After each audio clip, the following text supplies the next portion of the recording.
Making a decision about your relationship is never easy, but you don't have to do it alone.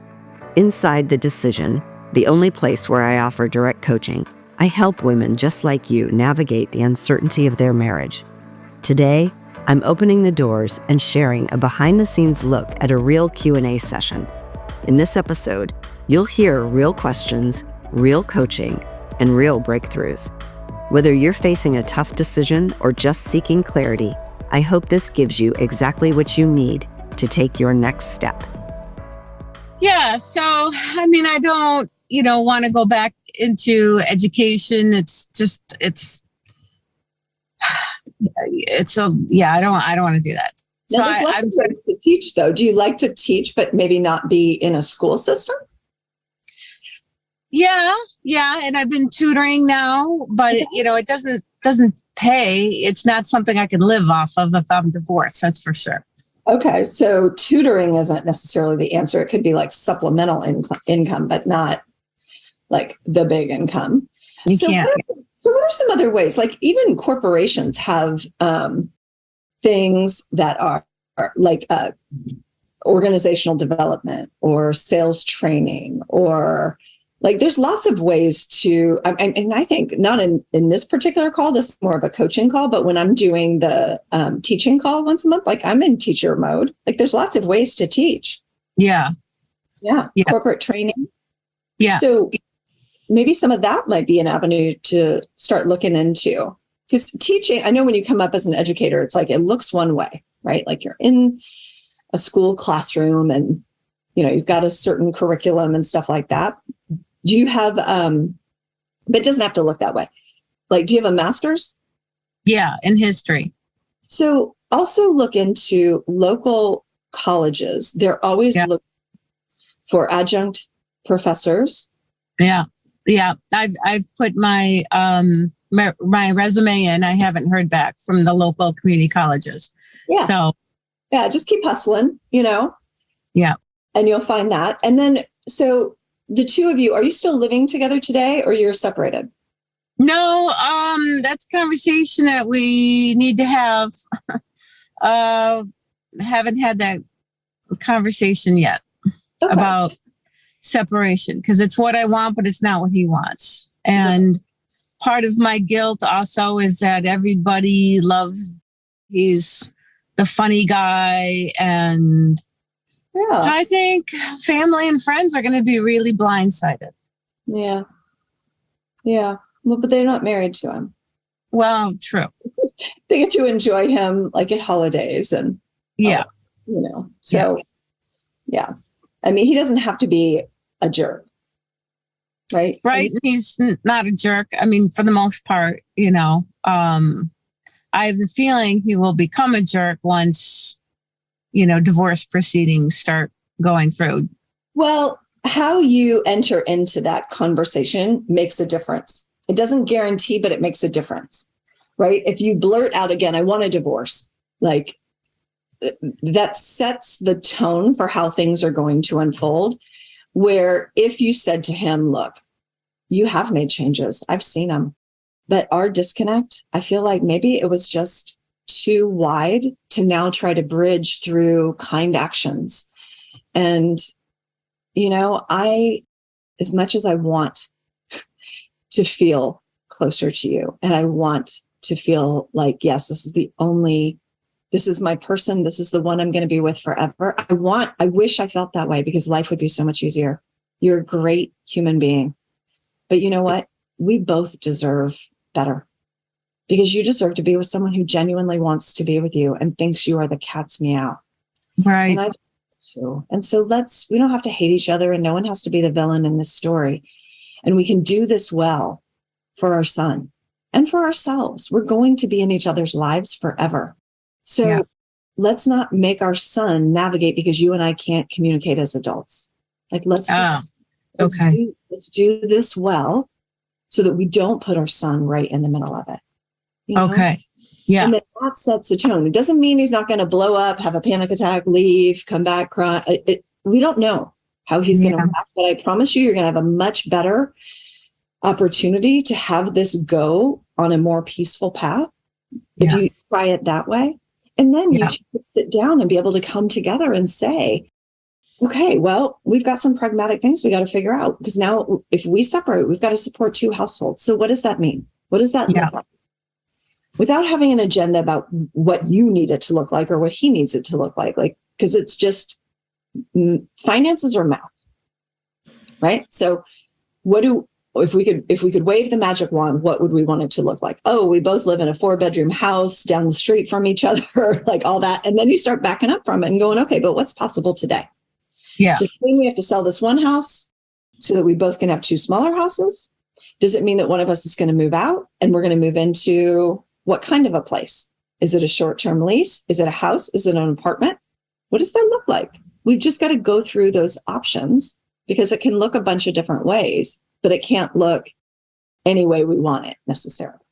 Right. I've been avoiding that conversation for a while. No, you have to have the first conversation first. Like, you're using the secondary conversation of what it's going to look like and how we're going to pay for it and all that as the means to avoid having this first conversation, which is telling him what's on your heart and mind. And he needs to know that.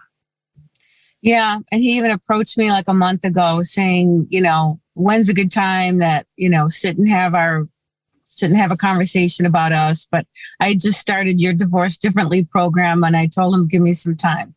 So I'm kind of, through the first 3 phases, and I'm about to face that ring of fire. They don't call it the ring of fire for nothing. Here's something I'll plant the seed. It's hard to wrap your mind around like in one thing. So I feel like, but if I plant the seed and you let it grow and you water it and you eventually you might be able to feel that way, which is this idea that he does deserve someone who thinks he's fantastic, who wants to be with him. Right.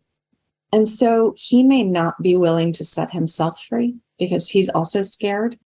Yeah. And he probably loves you in all the ways that he knows how to love you. And okay.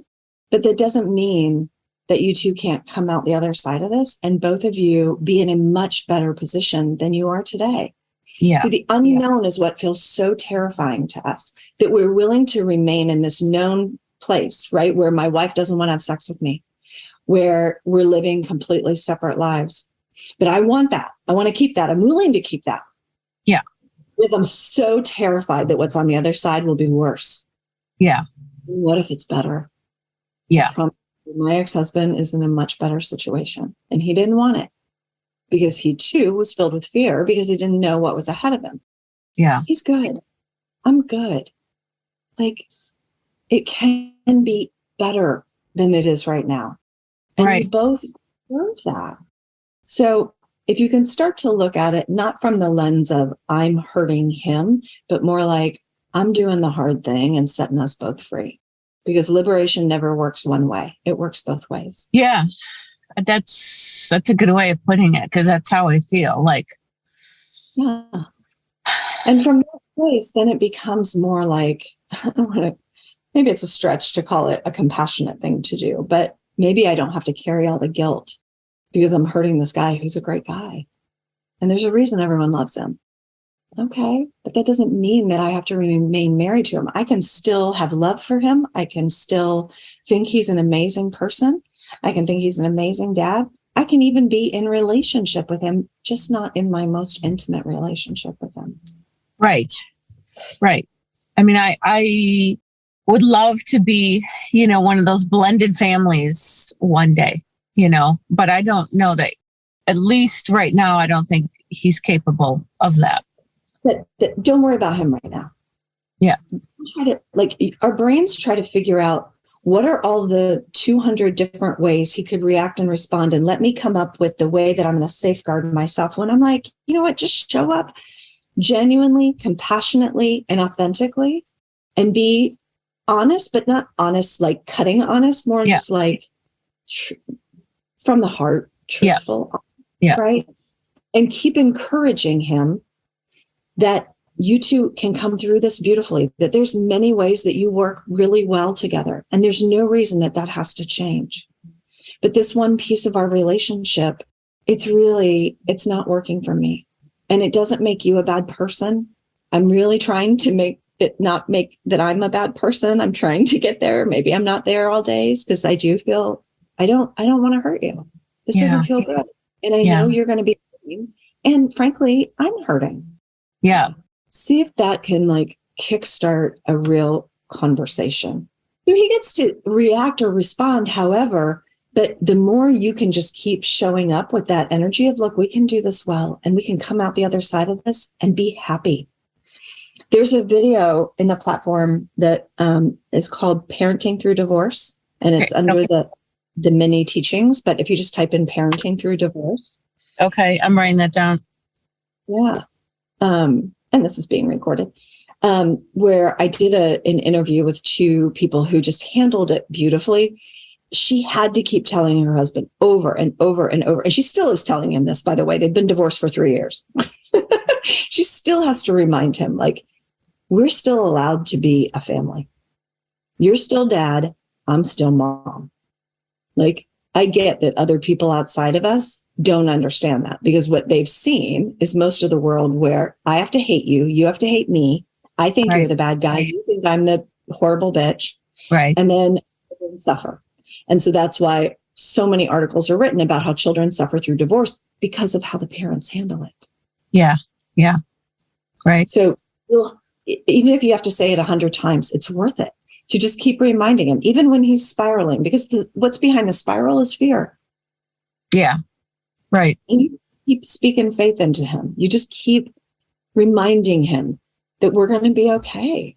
Yeah. We're going to be able to do this. And is it hard? Yeah. But we've done lots of hard things in this life. Yeah. And we're going to do this really well too. Is that something I should tell my son? Now, mind you, my kids are older. Like, they're almost. What's that? Way down the path. So, in the Divorce Differently platform, in that success, right? The first step is telling your partner your decision and how to prepare for that, how to say it, and then what to do immediately after. Then you start getting into, okay, the pragmatics of what is this going to look like? Once you know what it looks like, that's when you get into telling the kids. Okay. I just want you to do 10 feet at a time right now, because trying to eat the entire thing all at once, trying to consume the entire thing all at once is what will keep you just stuck and paralyzed and not moving forward. Yeah. 10 feet at a time. And your 10 feet right now, I think, write down what you want to say. Don't even share it with him. Just write it down for you. And I have actually. Okay. Then repeat it out loud to yourself at least once or twice a day. Okay. Look, when you're in your car, because writing it down, getting it out of here and putting it on paper is one thing. Getting it through these vocal cords is a whole different deal. Right. Saying the words that, for me, the marriage is complete, or I think our best next step is to move towards separation. That's a much different thing. So I want you practicing it, not so that it comes off flawlessly, but because you feel more comfortable that you can eke out some really hard words. Yeah. Yeah. And that's just it. That's it. That's all you have to do right now. Then your next 10 feet after that, after you do that, after you've practiced it and you feel comfortable, is planning for that conversation. When is it going to take place? What's going on in our lives? Is it going to be a Monday night before a big meeting? Probably not. Is it going to be a Sunday afternoon right before our kids go on holiday break? Like, what is it? You got to think through the logistics of it and go, okay, when is it that we're going to have this conversation? And then you set up having that conversation with him. The next conversation being what separation looks like. No. The conversation being where you share what you wrote down. Oh, okay. Okay. Yep. Okay. So first is you getting really comfortable, not really comfortable, getting more comfortable with feeling like you're prepared to have that conversation without knowing all the other answers. Yeah. Then actually having the conversation. And then he or you will want to try to get into like, oh, what does this look like? And how can we afford it? And this isn't going to work. And I'm not selling the house. I'm staying in the house. All that drama that comes up. And you're like, nope, not right now. Not right now. Okay. We want to let this sink in for us. And then let's both put some thought to it about what it could look like. And then we can come back together and have a more productive conversation about that. But right now, this is a lot to handle. Yeah. Emotionally coming to terms with that this marriage is going to end. Let's just deal with that right now. Okay. Yeah. Yeah. 10 feet. Okay. I just, the lizard starts talking to me and I know how he's going to react. You know, I don't know. Maybe he will surprise me and not go from 0 to 60, but knowing him. We get what we expect. Yeah. Why don't we see people like what we could go into it going, oh, he's going to be a total shit show. Or we could go, you know what, maybe it'll work out just fine. Yeah. I'm hoping 50-50 opportunity that he might soften or he might show up with anger. Okay, but it's at least a 50-50. Yeah, and he's not going to be surprised. This isn't coming out of the blue. He knows. Yeah. Right. Yeah, or he might do both. Exactly. Or he might do both. Yeah. And you'll do it at different times because the roller coaster is called a roller coaster for a reason. Yeah. Yeah. Right. So, and he's allowed to have emotions. He's allowed to have feelings, and those feelings are going to move all the time. And so are yours. And it's part of the process. Nothing's gone wrong. Yeah. So he's not, like if he's raging in your face, like that's not allowed. Like, no, you're terrible for that. But if he's upset, he's allowed to be upset. His wife of 25 years is telling him it's over. It's okay. He can have feelings about that. Yeah. True. And you just keep reminding him, we're going to be better on the other side of this. And I know you don't believe me now. Okay. I'm going to keep telling myself that. And I'm going to hold that hope for both of us because you deserve better and I deserve better. Not better people, just a better life. Better, right? Yeah. Yeah. Right. Yeah. You can do anything 10 feet at a time. What you can't do is like eat all the food you're going to eat in your entire life in one sitting. Just one meal at a time. That's all. Okay. Right. I hope that was helpful for you. Yeah, definitely. That reminder, just come into the Facebook group and be like, all right, remind me again, how many feet at a time? Yeah. Right. Because you don't tell the kids, and like that's the third or fourth big conversation that you have. Yeah. You gotta do the first one first. Yeah. Hey, Sharon. Yeah. Is it acceptable to write it down and share it with him first, then discuss in a conversation, like thus giving him time to process it? Yeah. I think whatever you feel like is the best way for you to do it. Like, think about it as like, ideally we're able to have conversation. Like you, Maggie, the energy between I'm doing this to avoid it because I'm scared to death to have the conversation, which I know is not you, but I'm saying this for everyone else. Like I'm too scared to have the conversation. So I'll write it down and pass a note under the door when he's in the bathroom. Like I wouldn't do it then. I would challenge it. But if you had to write it down and the only way you can get through that conversation is to read it to him. That's what I was thinking of doing. Or I want you to be able to process this and then let's come back together because it's a lot. And then we'll have a conversation. And I want you to know I'm going to show up as loving and compassionately through this process as I can. I have no intention on hating you. I have no intention in either of us living under a bridge. I have no intention of taking our son away from you or any of that. So just put your mind to rest on that. Yeah. Well, my kids are 19 and 21. So yeah. But this is your example helps lots of people. So yeah.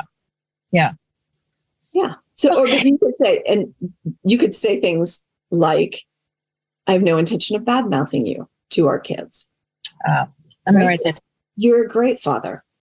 And the reason you would say those things, folks, is because you want to automatically calm their fears. So when you tell them this, their lizard brain is going to pop up and they're going to have lots of fears. So your fears are guilt and finances and kids. He's going to have fears of his own. And maybe his fear is he's going to be the bad guy in this story. And now his kids aren't going to want to have a relationship with him, or he's going to be alone forever, or maybe he has financial fears. Any of that. Like if you know where his brain is going to go, or you have a suspicion of where his brain is going to go, you can sort of be on offense as opposed to defense. You can just I'm not going to bring the drama here. Yeah. I'm going to show up and do this as peacefully and lovingly as I can. It's not going to be easy. And I have no intention on hating you or making you the bad guy in this. Yeah. Okay. That's good. All right. That's good advice to, be proactive and say something like that. Yeah. Because otherwise we're waiting for them to lob the fear over to us. And in the meantime, especially if they walk away to process and then come back, now they've got a few days of spiraling in their thoughts. Yeah.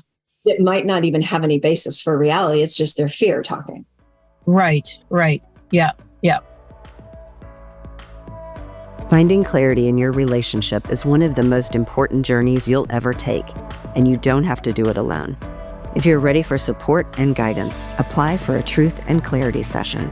You'll speak with a member of my team who will help you explore your situation and see if working together is the right next step for you. Visit clarityformymarriage.com to apply now. We'd love to support you on this journey.